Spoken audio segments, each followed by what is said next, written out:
Welcome to the Essential 99 Punctuation Rules for Court Reporters, Video 2, Essential Grammar Part 1.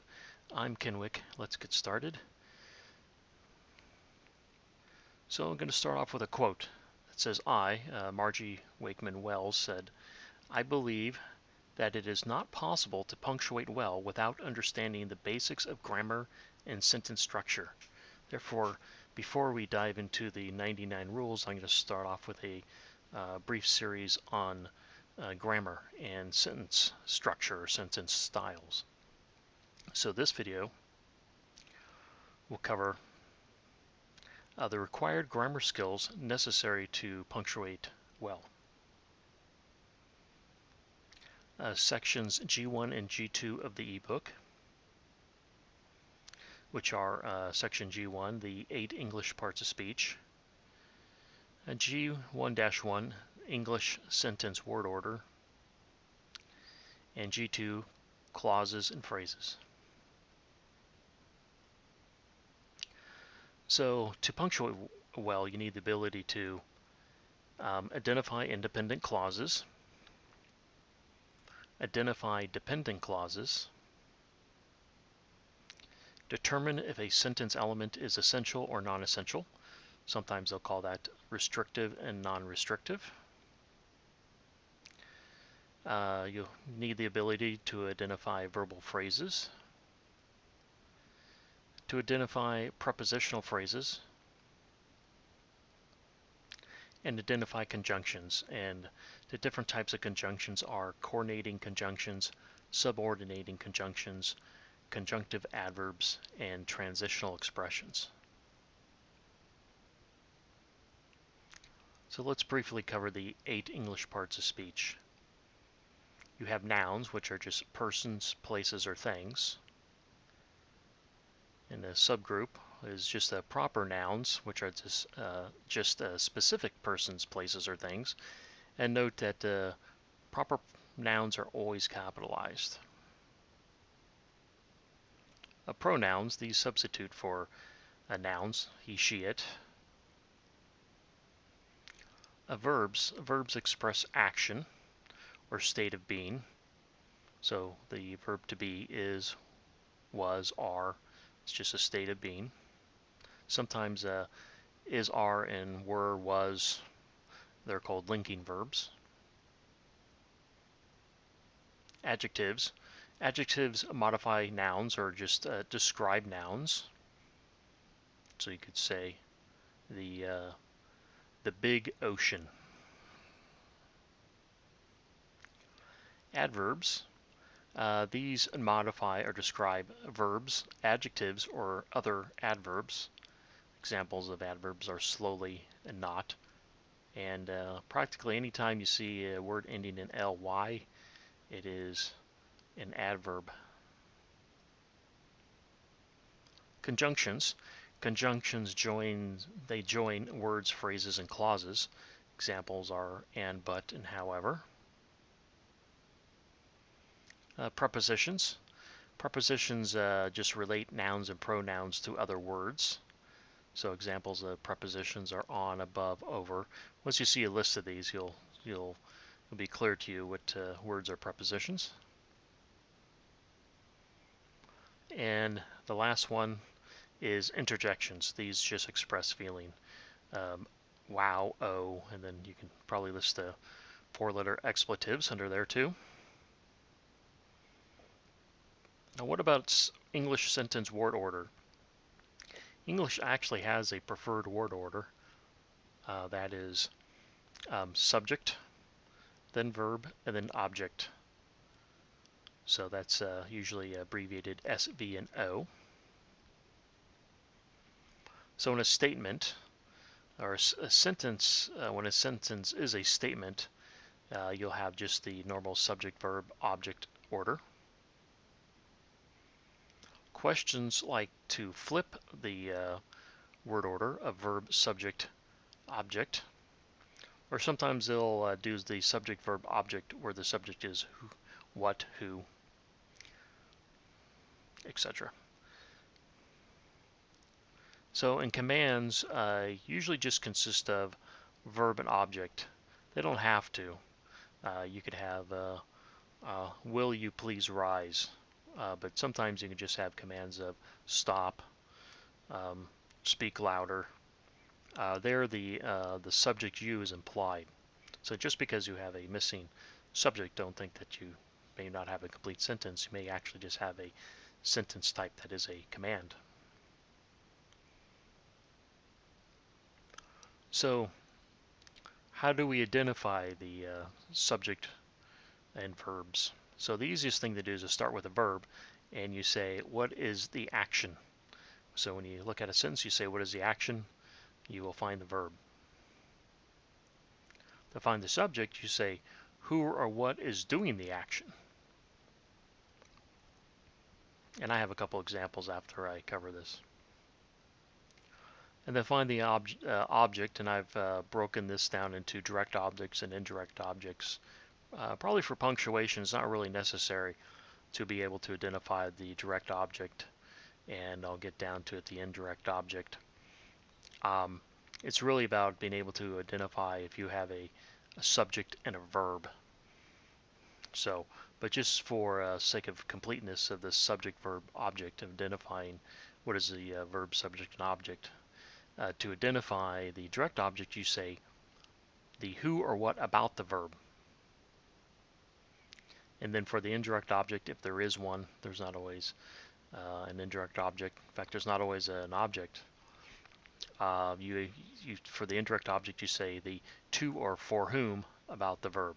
Now, if this is sort of confusing, the examples will probably make it crystal clear. So the first example I have is the sentence, she kicked the ball.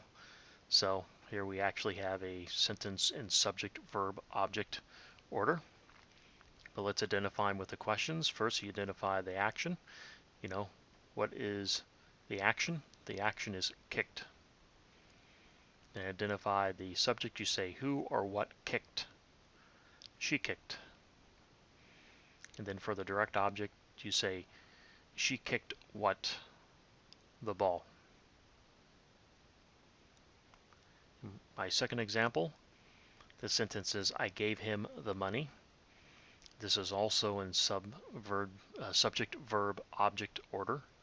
So let's identify the verb. So the verb, remember, is going back up to this example, is we want to know what the action is. What is the action here? The action is gave. Then just working up here, you say who or what gave? I gave. Then for the direct object, you say I gave what? And the answer is money. And then for the indirect object, you say I gave to or for whom, and it's I gave to whom, and you'd say I gave to him.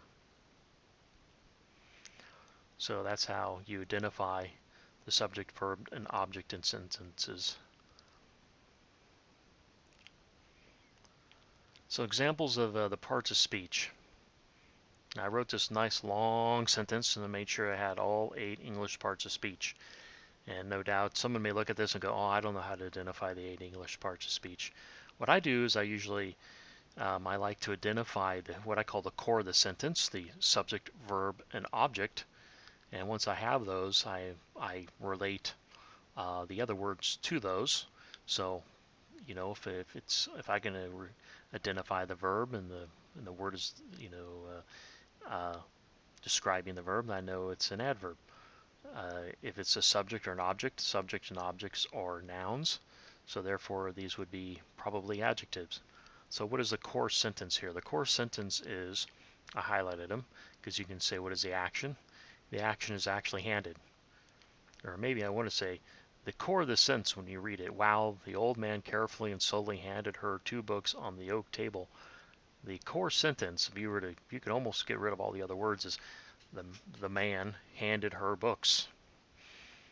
So here I identified what is the action. The action has to be a verb. Well, you try to identify a verb. It's handed. Who handed? The man. Handed what? Books. To who did the man hand the books? To her. So now I have identified a verb and two uh, and two nouns. This is a noun, but it's actually a pronoun. So let's go over the 8 English parts of speech. Nouns, person, places, or things.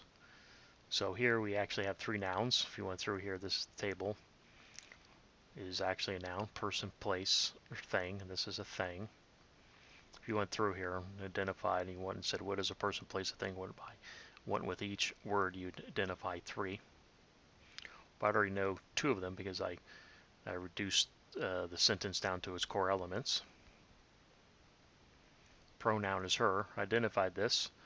It is a, remember I said identified nouns, noun, but it's really a pronoun because it's a substitute for a noun.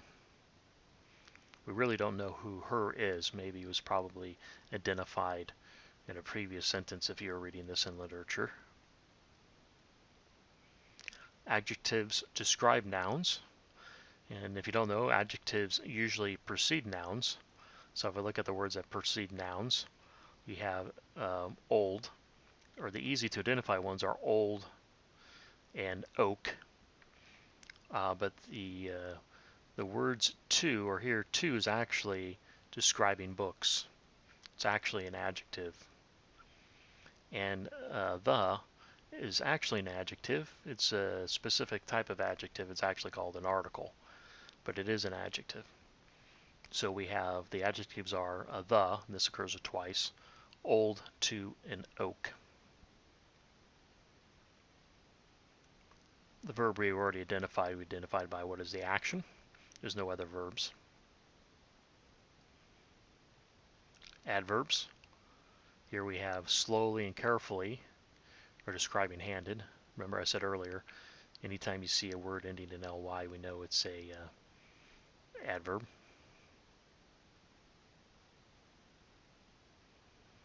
Preposition is on, or the only preposition here is on.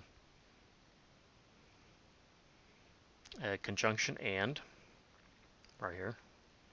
It's actually linking this, conjunctions link words, phrases, or clauses, and this and is actually linking 2 words, carefully and slowly, or joining.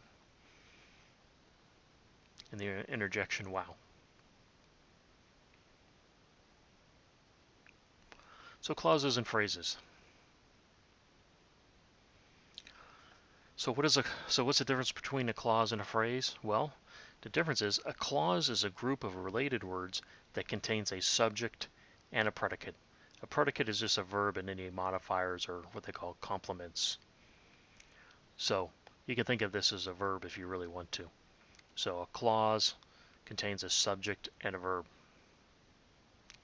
And clauses are further categorized as being independent and dependent. So phrase is a group of related words that does not contain a subject, a verb, or both. So there's a difference. A clause has to have both, and a phrase is lacking one or the other or both. And the most common types of phrases are prepositional phrases like on the table, and verbal phrases like having no time, soaked with water, to be a master of, punctuation.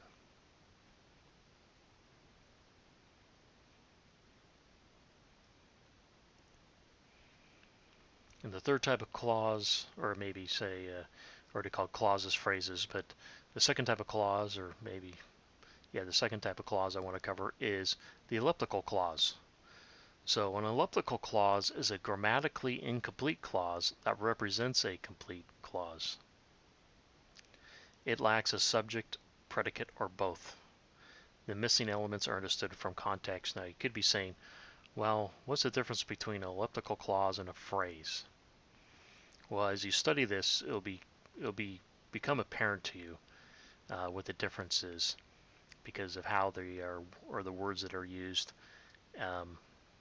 in the context. So here's an example. You could be doing a question answer, and the question is, where did you get his number? Or where did he get his phone number? The answer could be the receptionist, and I called the phone number. Now this right here, I called the phone number, is a clause. It contains a subject and a verb. But this over here is just a noun with an article. It's not really anything. It's just you could call it a subject. So what's happened here though is that the person, instead of repeating what the person who just asked the question said, just omits it. So what they've done is they shortened it, and that's what really a elliptical means. It's just a shortened form. So they've done the shortened form because they're speaking and they don't want to be redundant. So the person said the receptionist, and the receptionist probably stands for I got the number from the receptionist. So hopefully this makes sense. It's not. This is an elliptical clause that represents a complete clause. So that is it for video number 2. Please subscribe. If you like the video, please hit like, and please buy the ebook. Thank you.